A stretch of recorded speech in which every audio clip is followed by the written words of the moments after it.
Before heading into the review, is it just me who thinks that the background music in the trailer of Ray is exactly similar to that of Black Widow? Well, check it out yourself.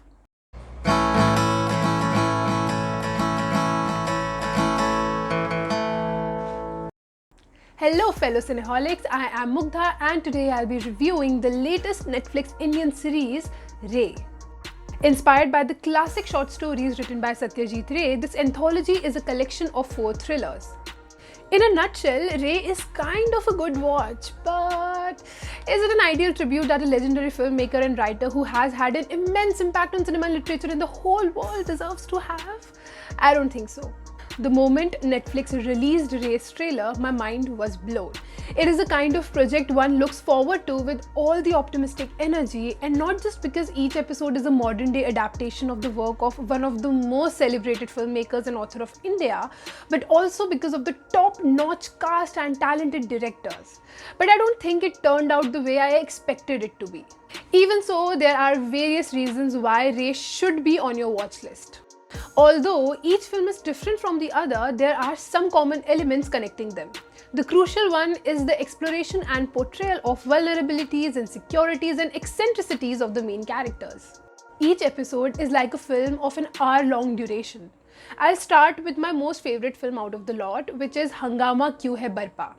With the ever so amazing Manoj Bajpayee and incredible Gajraj Rao, this Abhishek Chaubey directorial is based on Satyajit Ray's barren bhaumik's ailment. This one features a famous ghazal singer, Musafir Ali, played by Manoj Bajpayee, on a train journey from Bhopal to Delhi with a former wrestler, now a sports journalist, Aslam Beg, played by Gajraj Rao. These two find the situation of travelling with each other familiar.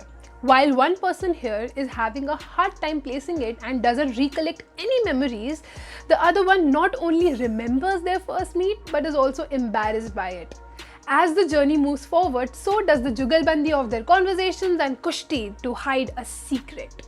This film is not just filled with strong performances but also contains extraordinary visuals complementing the narrative beautifully.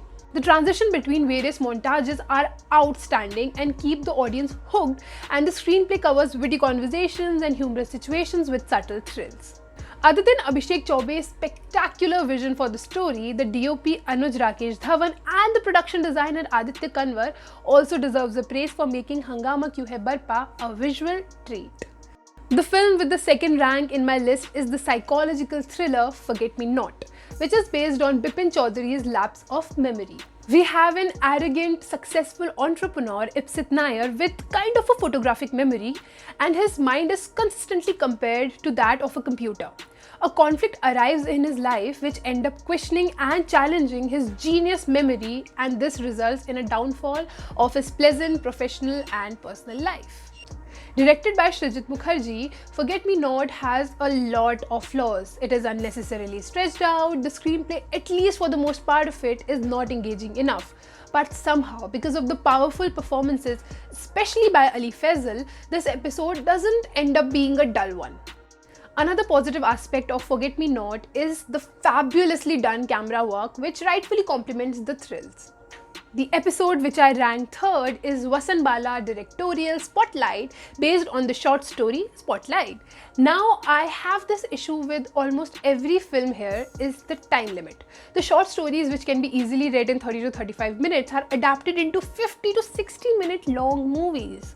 Conversations or any build-up to the final suspense is stretched out in a big way and makes it difficult to patiently sit through the entire story. In the Spotlight, almost everything feels stretched out because the characters and the situations lacked the required depth. Spotlight is about Vic, a young rising star who is popular because of his one signature look.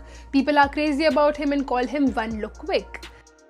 His insecurities creep in with the arrival of Didi, a god woman who eventually ends up stealing Vic's spotlight. This episode throws the question of whether the movies and the movie stars are admired the most in the country, or is it the religion? This story is a satire and is an excellent watch, but for like initial 15 to 20 minutes. After that, I was just constantly wondering when this is gonna end and what's happening, why this is happening.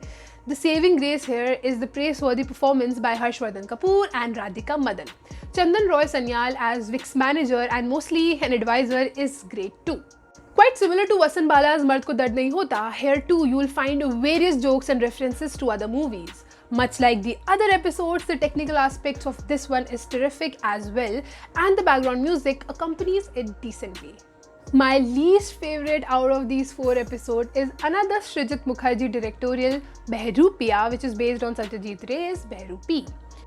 Honestly, I was trying super hard to like this one, and majorly because I love KK Menon, and no doubts he performed his part with utmost perfection, but unfortunately this movie left an underwhelming impact. Behrupiya follows the life of Indrashit Shah, a makeup artist who encounters a lot of hardships in his personal and professional life, and due to some turn of events, he decides to change his life by writing his destiny and end up developing a god complex.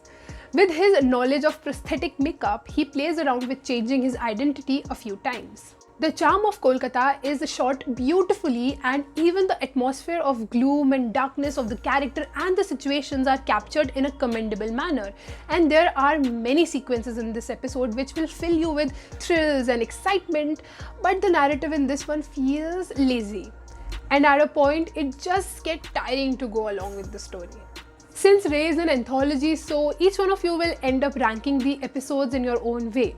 There are some hits and misses in the series, but there are enough positive aspects for you to consider watching Ray at least once. Let me know your favorite episode in the comments below. You can stream Ray on Netflix. Thanks a lot for watching this review.